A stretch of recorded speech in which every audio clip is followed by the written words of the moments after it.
الحمد للہ وکفا وسلام علی عبادہ الذین اصطفیٰ اما بعد اعوذ باللہ من الشیطان الرجیم بسم اللہ الرحمن الرحیم والکاظمین الغیظ والعافین عن الناس واللہ یحب المحسنین سبحان ربک رب العزۃ عما یصفون وسلام علی المرسلین والحمد للہ رب العالمین اللہم صلی علی سیدنا محمد وعلی آل سیدنا محمد وبارک وسلم۔ آج کی گفتگو کا عنوان ہے اینگر مینجمنٹ، غصے کو کنٹرول کیسے کیا جائے۔ یہ ایک ایسی کیفیت ہے کہ جس کی وجہ سے بہت سارے گھروں کی خوشیاں برباد ہو جاتی ہیں، کہیں بیوی میں غصہ زیادہ، کہیں خامن میں غصہ زیادہ۔ اس لیے اس بیماری کا علاج کرنا انتہائی ضروری ہے۔ اللہ رب العزت نے انسان کو احساسات عطا فرمائے ہیں، چنانچہ حالات کی وجہ سے اس کو خوشی بھی ہوتی ہے، غمی بھی ہوتی ہے، کبھی اس کو پیار بھی محسوس ہوتا ہے اور کبھی اس کو غصہ بھی محسوس ہوتا ہے۔ جب بھی کوئی ناگوار چیز دیکھے تو طبیعت میں غصے کا آنا ایک فطری عمل ہے۔ اللہ تعالیٰ نے انسان کو دو نعمتوں سے نوازا ہے، ایک شہوت، یہ بھی اللہ کی نعمت ہے، یہ فائدہ حاصل کرنے کے لیے عطا کی گئی ہے، اور ایک غصہ، یہ بھی اللہ کی نعمت ہے، یہ نقصان سے بچنے کے لیے عطا کیا گیا ہے۔ اس لیے انسان اپنے جان، مال، عزت، اس کی حفاظت کرتا ہے کہ اس کی طبیعت کے اندر غصہ آتا ہے۔ چنانچہ جس بندے کے اندر بالکل ہی غصہ نہ ہو، وہ انسان اپنی عزت آبرو کی بھی حفاظت نہیں کر سکتا۔ امام شافعی رحمۃ اللہ علیہ فرماتے تھے کہ جس بندے کو بالکل ہی غصہ نہ آئے وہ بندہ تو گدھے کی مانند ہے۔ اپنا ایمان بچانا، تربیت کرنا، اس کے لیے غصہ ضروری ہے، مگر غصے کی ایک حد ہونی چاہیے۔ کوئی بھی چیز جب حد سے بڑھ جاتی ہے تو نقصان دہ ہو جاتی ہے۔ یہ غصہ کیا ہے کہ ناگوار حالات کی وجہ سے انسان کے اندر ہارمون پیدا ہوتے ہیں، اور وہ ہارمون انسان کو فائٹ اور فلائٹ کنڈیشن میں لا ڈالتے ہیں۔ یا تو انسان لڑنے پہ آمادہ ہو جاتا ہے یا انسان اس صورتحال سے بھاگ جاتا ہے۔ اس کو کہتے ہیں فائٹ اینڈ فلائٹ کنڈیشن۔ تو ہارمونل ریسپانس ایسا ہوتا ہے جسم میں کہ انسان فائٹ اور فلائٹ کنڈیشن میں آ جاتا ہے۔ غصے میں جو آدمی آئے اس کا بلڈ پریشر بھی بڑھ جاتا ہے، اس کی شوگر بھی بڑھ جاتی ہے، اور اس کا خون اس کے ڈائجسٹو سسٹم کی بجائے اس کے دماغ کی طرف زیادہ جاتا ہے۔ اس لیے غصے میں انسان کا چہرہ سرخ ہو جاتا ہے۔ غصہ دو طریقے کا ہے، ایک وہ غصہ جس میں انسان انتقام لیتا ہے، یہ برا غصہ ہے، اور ایک وہ غصہ جو انسان کا شریعت کے مطابق ہے۔ مثلا اللہ کے حکم ٹوٹنے پہ غصے کا آنا، نبی علیہ الصلوۃ والسلام کی سنت مبارکہ کے چھوٹنے پہ غصے میں آنا، یہ اچھا غصہ ہے۔ مگر ایسا غصہ عام طور پر بہت تیز نہیں ہوتا، کم ہوتا ہے، جو کنٹرول کیا جا سکتا ہے۔ کوئی بندہ ایسا ہو کہ جی مجھے بالکل ہی غصہ نہیں آتا، تو وہ بندہ اس کا مطلب یہ کہ اپنی عزت و آبرو کی بھی حفاظت نہیں کر سکتا۔ اس لیے شاعر نے کہا، خدا کے فضل سے بیوی میاں دونوں مہذب ہیں، خدا کے فضل سے بیوی میاں دونوں مہذب ہیں، انہیں غصہ نہیں آتا، انہیں غیرت نہیں آتی۔ خامند کو غیرت نہیں آتی اور بیوی کو غصہ نہیں آتا، ان کو کوئی مرد کچھ کہہ دے تو ایسا بندہ اپنی عزت آبرو کی بھی حفاظت نہیں کر سکتا۔ قرآن مجید میں اللہ رب العزت ارشاد فرماتے ہیں کہ جو نیکوکار لوگ ہوتے ہیں، محسنین ہوتے ہیں، ان کی یہ نشانی والقاظمین الغیظ، وہ غصے کو پی جاتے ہیں۔ حدیث مبارکہ میں اللہ کے پیارے حبیب صلی اللہ علیہ وسلم نے بات سمجھائی کہ غصہ کئی مرتبہ انسان کو جلدی آتا ہے اور جلدی دور ہو جاتا ہے، اور دوسری صورتحال میں جلدی آتا ہے مگر دیر سے دور ہوتا ہے، تیسری صورتحال کہ دیر سے آتا ہے اور دیر سے دور ہوتا ہے، اور چوتھی صورت کہ دیر سے آتا ہے اور جلدی ختم ہو جاتا ہے۔ تو نبی علیہ السلام نے ارشاد فرمایا کہ سب سے اچھا غصہ وہ ہے جو دیر سے آئے مگر جلدی ختم ہو جائے۔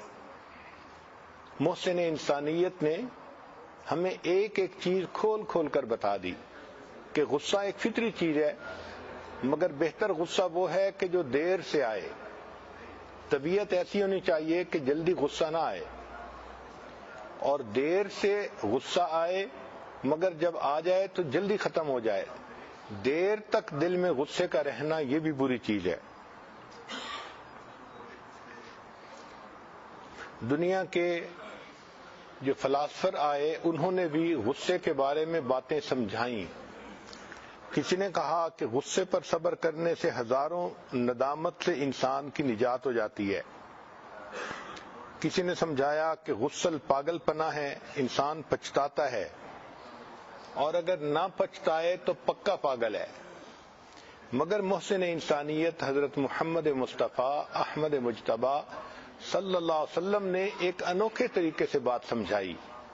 نبی علیہ السلام نے صحابہ سے پوچھا، بتاؤ پہلوان کون ہوتا ہے؟ صحابہ نے کہا، اے اللہ کے وسلم جو دوسرے کو پچھاڑ دے۔ فرمایا نہیں، اے اللہ کے حبیب صلی اللہ علیہ وسلم آپ بتا دیجئے۔ تو نبی علیہ السلام نے فرمایا کہ جو شخص اپنے غصے پہ قابو پا لے وہ پہلوان ہوتا ہے۔ ایک ایسی مثال دے کر بات سمجھائی کہ بات ذہن نشیں ہو جاتی ہے۔ مولانا روم رحمۃ اللہ علیہ فرماتے ہیں کہ بارش سے پھول کھلتے ہیں، گرج چمک سے نہیں کھلتے، لہذا انسان کو چاہیے کہ وہ غصے کا اظہار کم کرے۔ امام غزالی رحمۃ اللہ علیہ نے لکھا کہ نفس چاہتا ہے کہ میری ہر مرضی پوری ہو، جب پوری نہیں ہوتی تو انسان کو غصہ دلاتا ہے۔ اگر کوئی آدمی غصے میں ہو تو آپ اس کے ساتھ اس طرح ڈیل کریں جیسے کسی مریض سے ڈیل کرتے ہیں۔ جیسے ایک آدمی شراب کے نشے میں ہوتا ہے تو دوسرے لوگ اس کو سمجھتے ہیں کہ یہ اس وقت ہوش میں نہیں، اس لیے اس کی باتوں کا نوٹس نہیں لینا چاہیے۔ تو شرابی آدمی گالیاں بھی نکالتا پھرے تو لوگ اس کو سیریس نہیں لیتے۔ اسی طرح غصے میں ایک آدمی اگر کچھ بھی ایسی بات کہے تو اس کا غصہ نہیں بنانا چاہیے۔ حضرت عیسیٰ علیہ السلام سے پوچھا گیا کہ سب سے مشکل چیز کیا ہے؟ انہوں نے فرمایا اللہ رب العزت کا غصہ۔ پوچھا گیا اس کا سبب کیا ہوتا ہے؟ تو فرمایا کہ جو انسان غصہ زیادہ کرتا ہے اللہ تعالیٰ کا غصہ اس بندے پر زیادہ ہوتا ہے۔ پھر پوچھنے والے نے پوچھا کہ کون سی چیز غصے کو بڑھاتی ہے؟ تو عیسیٰ علیہ السلام نے فرمایا تکبر اور حب جاہ، یعنی جو انسان متکبر ہوتا ہے اس کو غصہ زیادہ آتا ہے، اور جس بندے کو عہدہ ملتا ہے وہ اپنے ماتحتوں پہ غصہ زیادہ کرتا ہے۔ چنانچہ غصے کے کچھ اسباب ہوتے ہیں۔ غصے کے کچھ اسباب ہوتے ہیں۔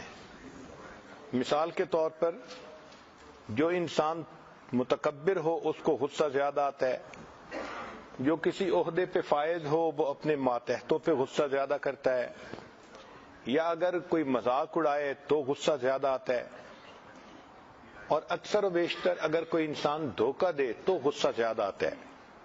مثلاً اگر خاوند بیوی کے ساتھ چیٹنگ کرے تو بیوی کو غصہ آتا ہے، یا بیوی خاوند کے ساتھ کرے تو خاوند کو غصہ زیادہ آتا ہے۔ پھر ہرس کی وجہ سے بھی غصہ زیادہ آتا ہے، اور جب انسان سے اس کا کوئی لوڈ ون ناراض ہو جائے اس وقت بھی غصہ زیادہ آتا ہے۔ فطری طور پر جب انسان کی شہوت پوری نہ ہو تو اس کو غصہ زیادہ آتا ہے۔ اس لیے اگر بیوی انتظار میں ہے اور خاوند رات کو دیر تک دوستوں کی محفل میں بیٹھا رہے اور دیر سے گھر آئے تو بیوی کو بہت غصہ آتا ہے۔ بعض انسان مزاج کے سخت ہوتے ہیں تو سخت مزاجی کی وجہ سے غصہ زیادہ آتا ہے. سائنس نے ثابت کیا کہ بھوک کی وجہ سے بھی انسان کو غصہ زیادہ آتا ہے, چڑچڑاپن آ جاتا ہے. تھکے ہوئے بندے کو بھی غصہ زیادہ آتا ہے. اگر درد ہو تو بھی طبیعت میں چڑچڑاپن آتا ہے, غصہ زیادہ ہوتا ہے. مثلا جن لوگوں کو سر کی درد ہوتی ہے یا آدھے سر کی درد ہوتی ہے تو وہ بہت نازک مزاج بن جاتے ہیں. عورتوں کو جو ایام آتے ہیں تو اس میں ان کو غصہ زیادہ آتا ہے. اگر آدمی بیمار ہو جائے تو بیماری کی حالت میں اس کو غصہ زیادہ آتا ہے. جس بندے کا نشہ پورا نہ ہو اس کو غصہ زیادہ آتا ہے. اگر کسی کے ساتھ ناانصافی ہو تو اس کو غصہ زیادہ آتا ہے. کوئی بندہ اپنے ٹارگٹ کو اچیو نہ کر سکے, فیل ہو جائے, مایوسی ہو تو اس کو غصہ زیادہ آتا ہے. انسان کی جان مال اور عزت آبرو کو خطرہ ہو تو اس کو غصہ زیادہ آتا ہے.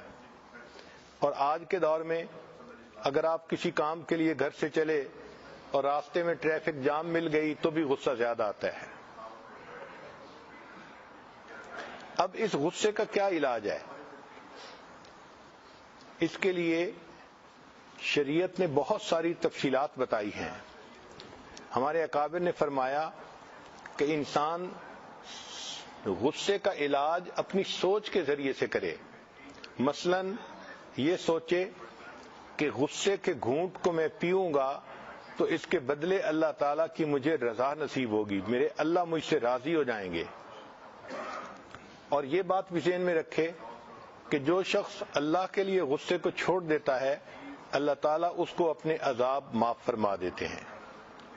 اور یہ بھی سوچے کہ آج میں کسی سے بدلہ لوں گا تو جب اس کو وقت ملا تو وہ مجھ سے بدلہ لے گا, تو میں اپنا دشمن کیوں پیدا کروں. غصے میں انسان بالکل جانور کی طرح لگتا ہے. کبھی اس کا چہرہ دیکھیں, اس کی حرکتیں دیکھیں تو انسان نظر نہیں آتا, یوں لگتا ہے کوئی جانور ہے جو اس وقت ہے. اس لیے ایک بزرگ تھے, ان کی ملاقات ہو گئی شیطان بدبخت سے. تو انہوں نے پوچھا کہ بھئی مجھے کوئی بات گر کی بتا دو. کہنے لگا گر کی بات یہ کہ غصہ نہ کیا کریں. جو شخص غصے میں آ جاتا ہے میں اس کے ساتھ اس طرح کھیلتا ہوں جس طرح بچے گیند کے ساتھ کھیلتے ہیں, فٹ بال کے ساتھ کھیلتے ہیں. اور واقعی جتنی قطع رحمی ہوتی ہے وہ غصے میں ہوتی ہے. رشتے ناطے ٹوٹتے ہیں, طلاق غصے میں ہوتی ہے. اور